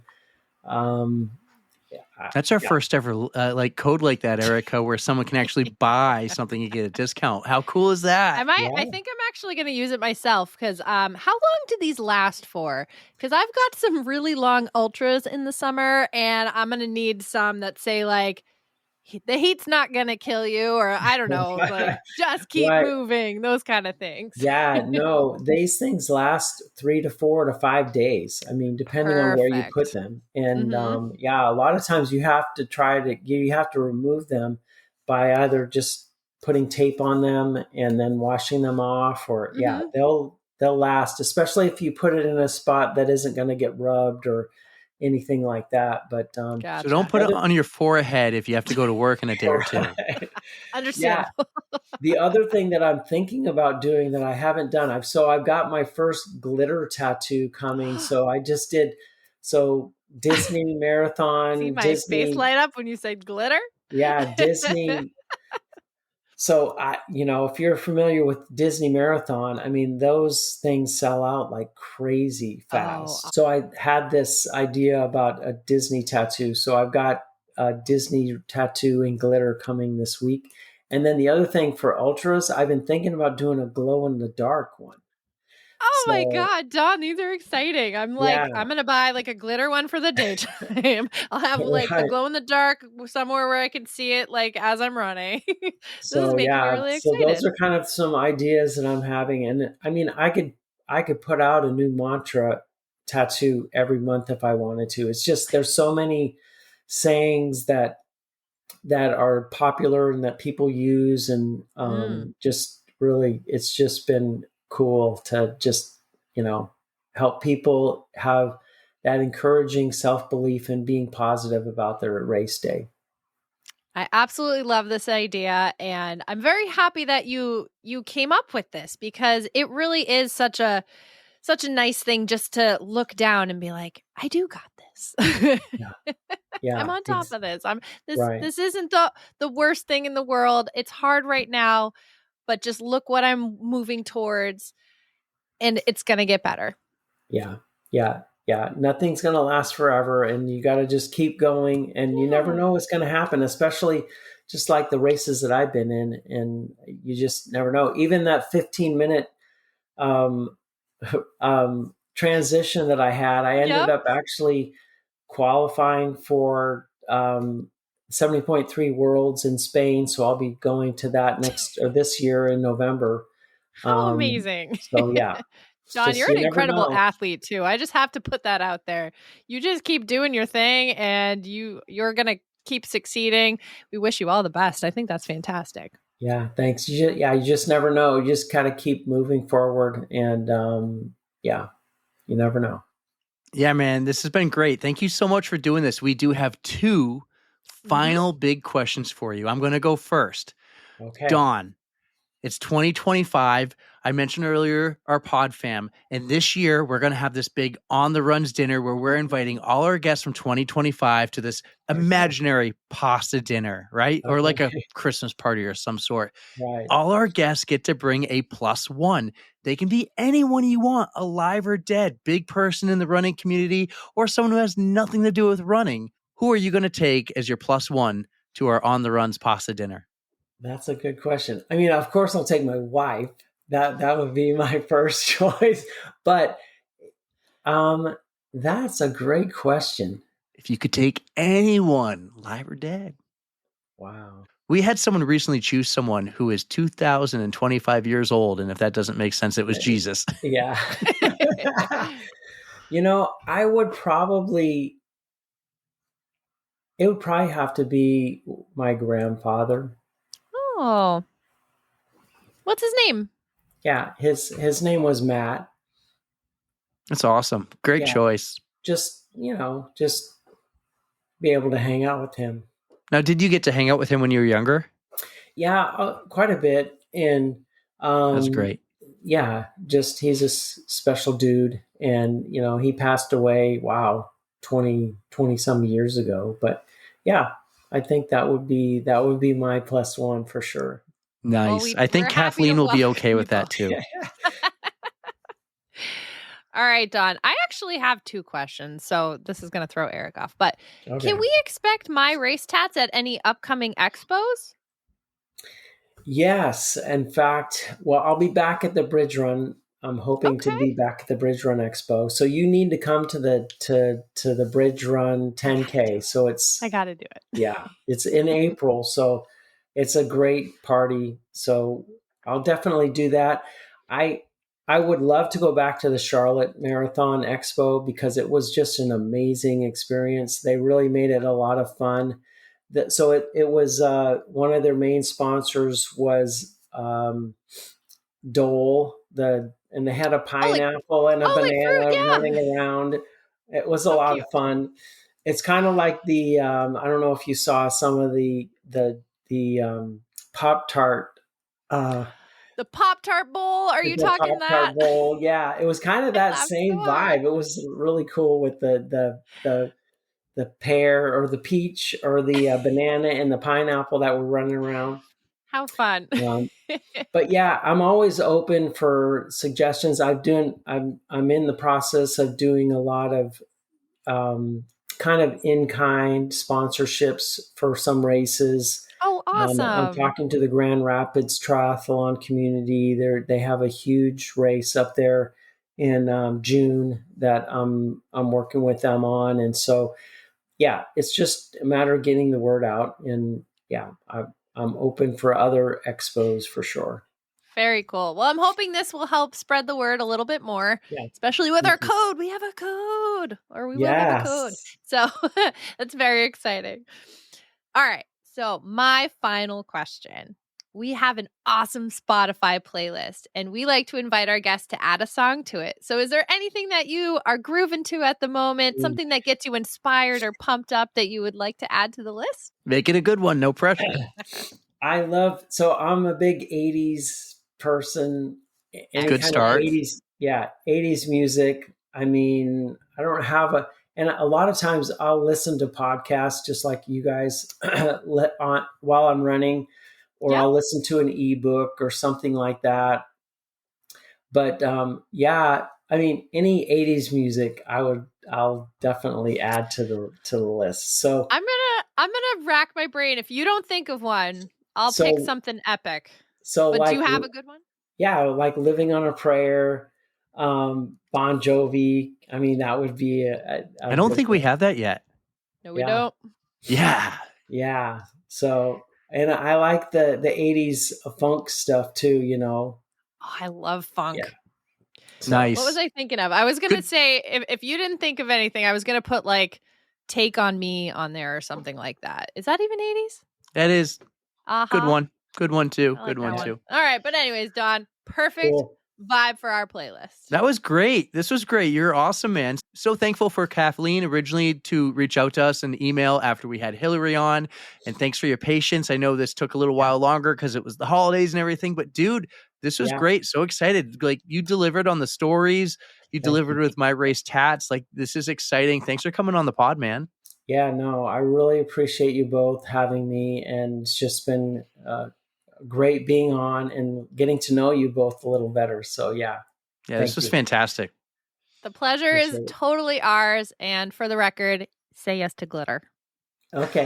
Love glitter. You heard it there, guys. Send me your address. I'd love to send you both some tattoos. Got it. We'll connect. We're going to have to connect again. So love it, man. Guys, I really hope you enjoyed that. You heard some great triathlon stories. You heard about getting My Race Tatts. No longer writing on yourself with a Sharpie. Get My Race Tatts. Check it out in the show notes. Get your On The Runs 25 code. Don, you're awesome, guys. That was wicked awesome. Don Oswalt on the On The Runs podcast. Thank you.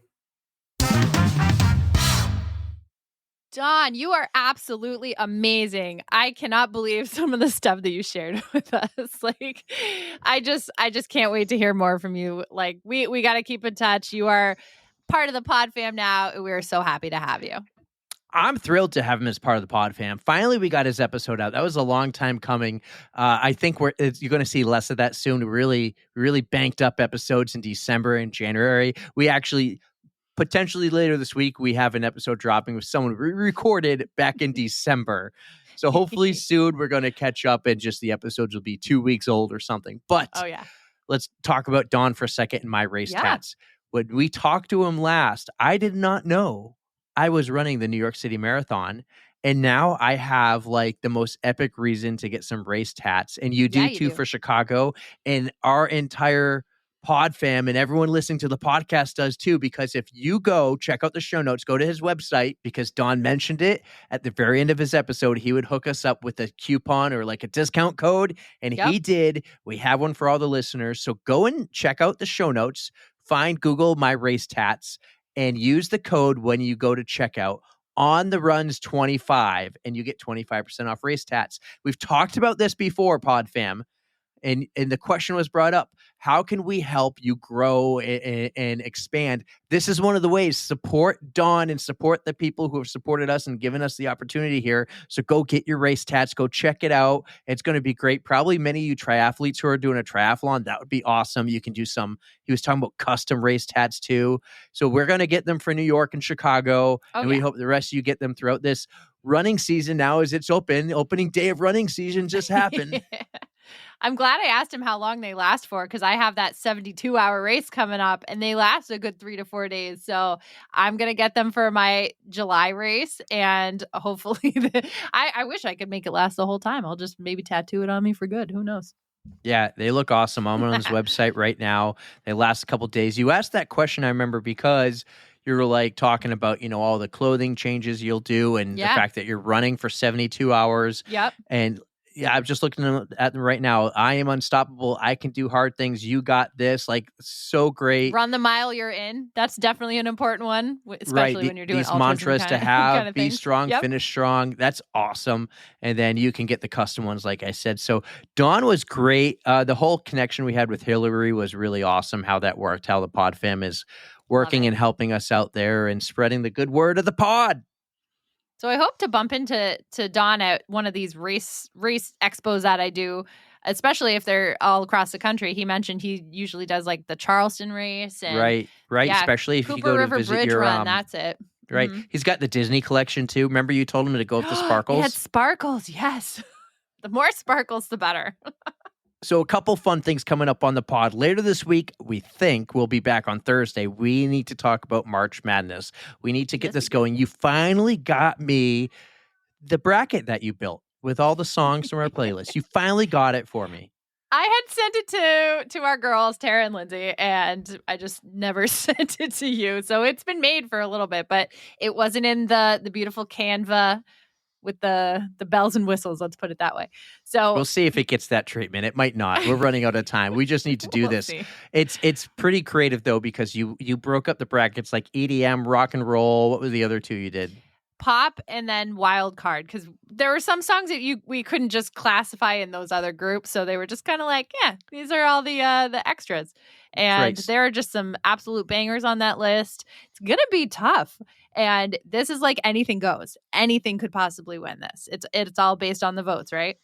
I need to say this though. When you were on the recap, you guys were talking about how our original thought was like running apparel, and you thought like someone says, "Well, everyone knows that." I'm going to make it up here. Sneakers are going to win. That same thing was said last year. Everyone knows that pasta is going to win. Pasta didn't even make it to the final. So I don't think you can really say like, oh, everyone knows what everyone's going to pick for running apparel.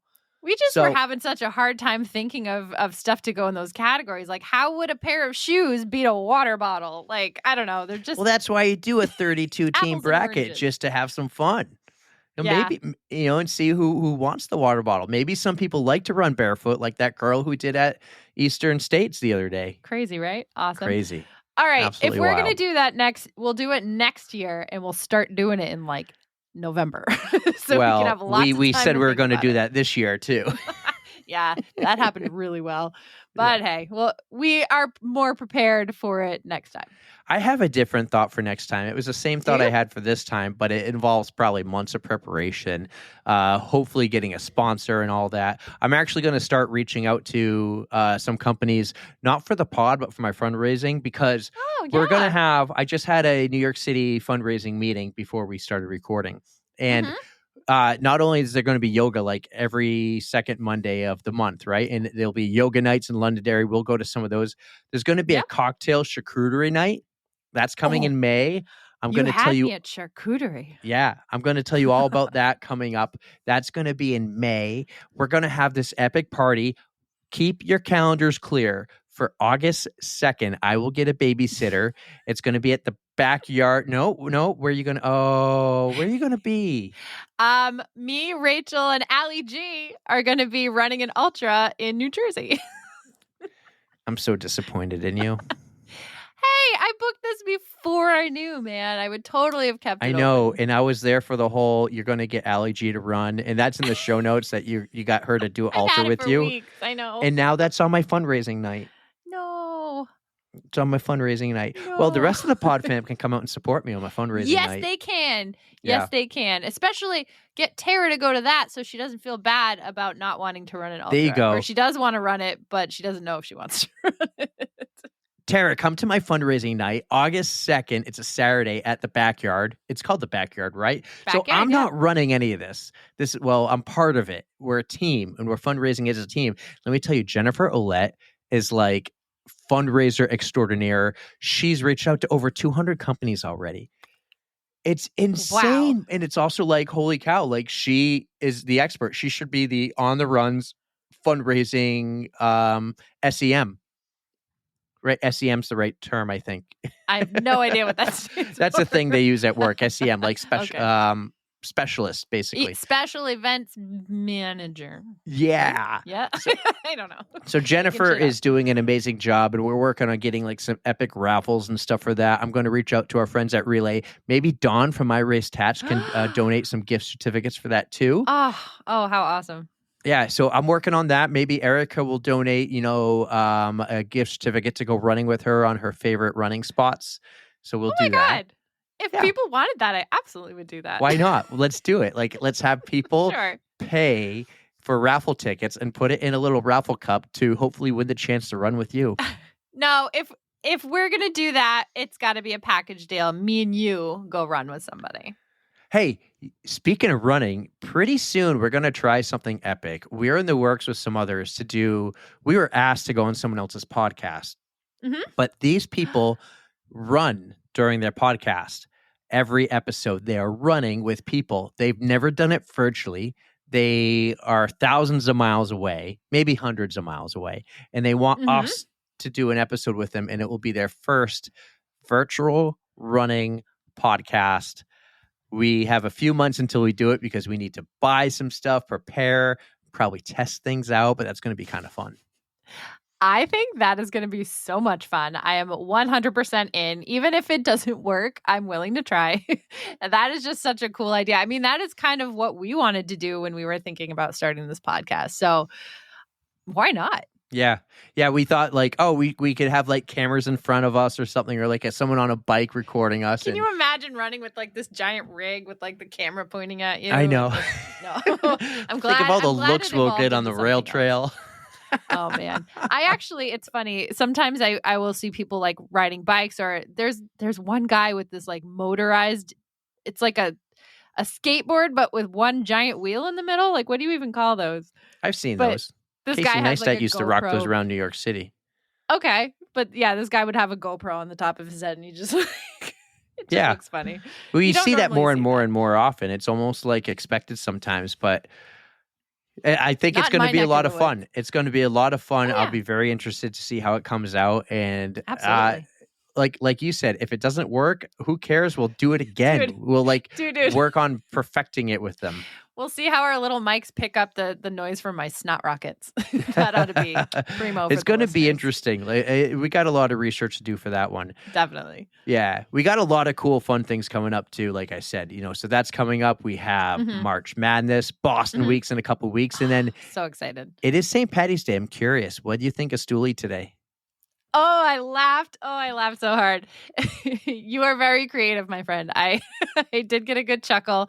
I liked how he has a little pot of gold instead of his usual toilet paper, but he was definitely living it up today.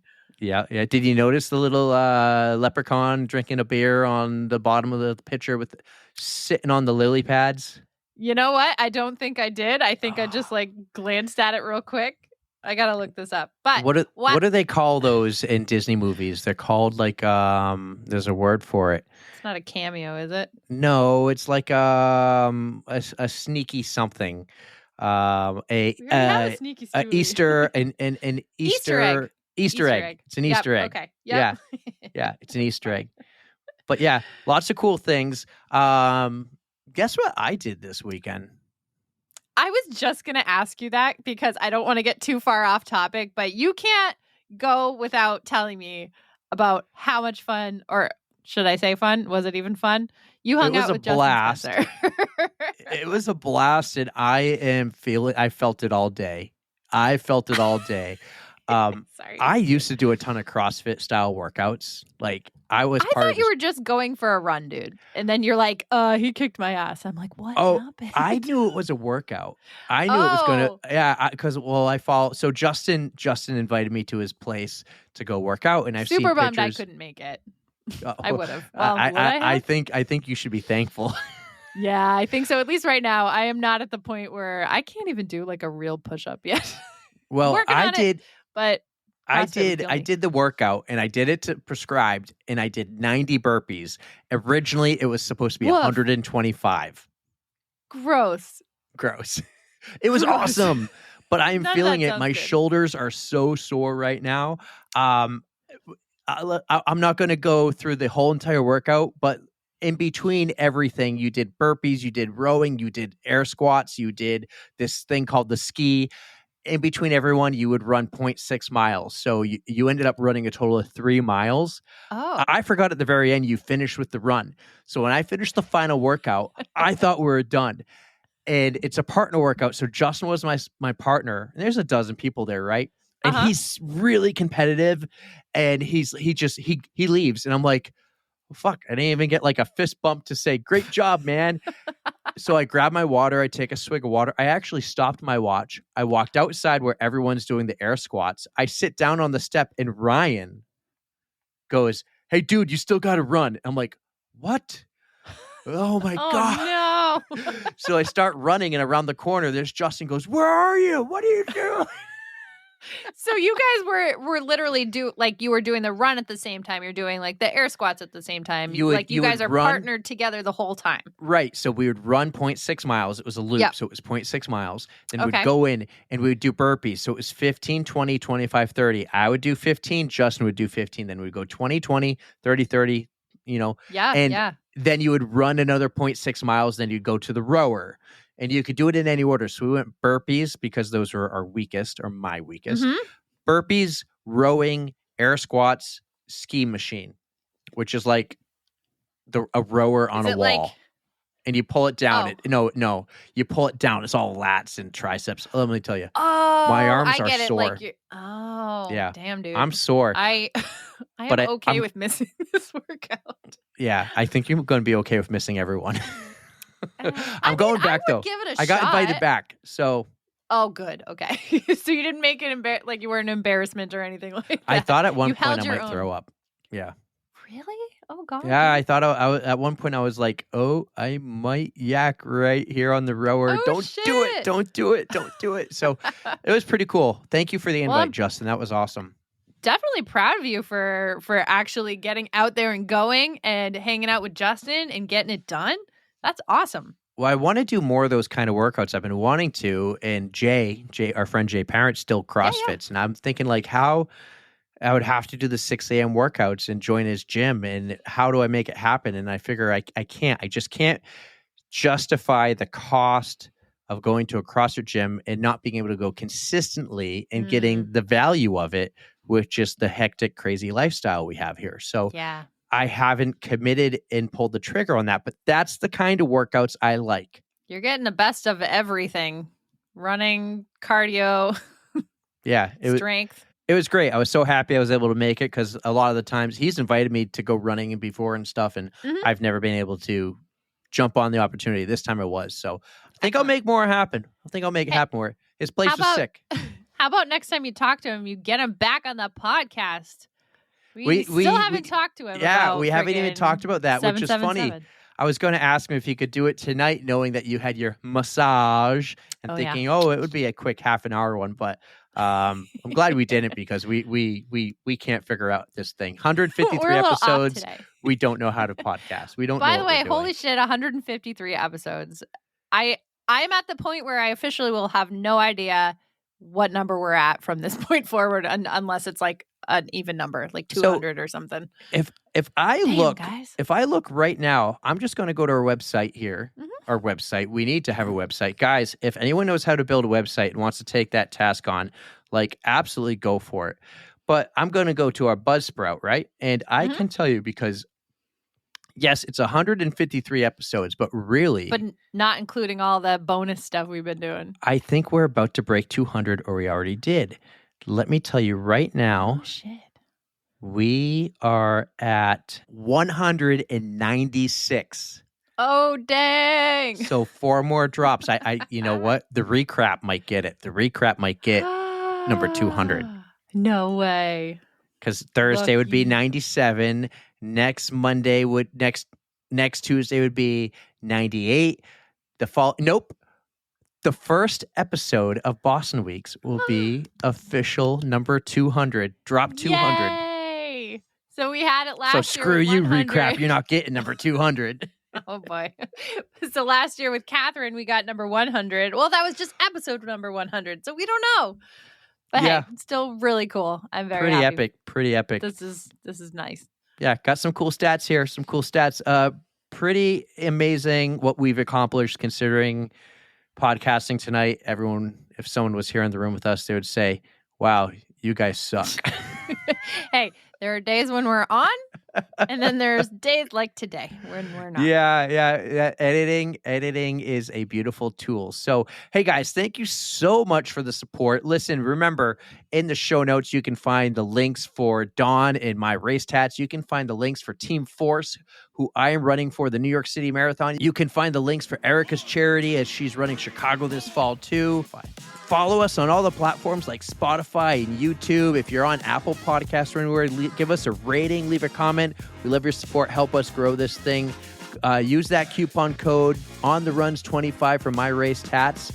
And if you really love us, Erica, what can they do?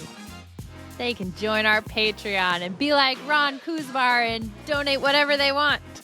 That's right. You could be a friend of the pod or a lover of the pod or be like Ron. And don't forget, for all you who are not running in the Loop-de-Loopter, August 2nd, big party at the backyard, fundraising night for the New York City Marathon. It's going to be a lot of fun. We'll figure our shit out before the next episode, Erica. Take us home. Thank you guys for sticking with us through our good days and our bad days. Thank you for listening. You know we love you. Don't fear the code brown. And don't forget to stretch. 3, 2, 1, yeah!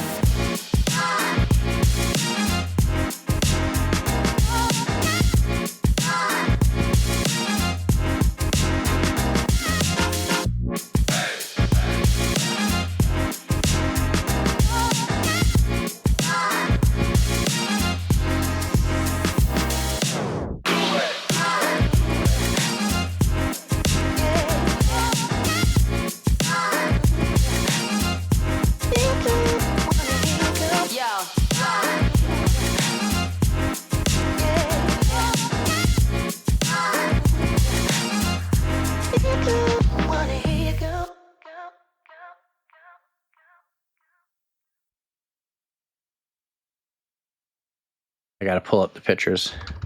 Mm-hmm. I can tell it's going to be a struggle tonight.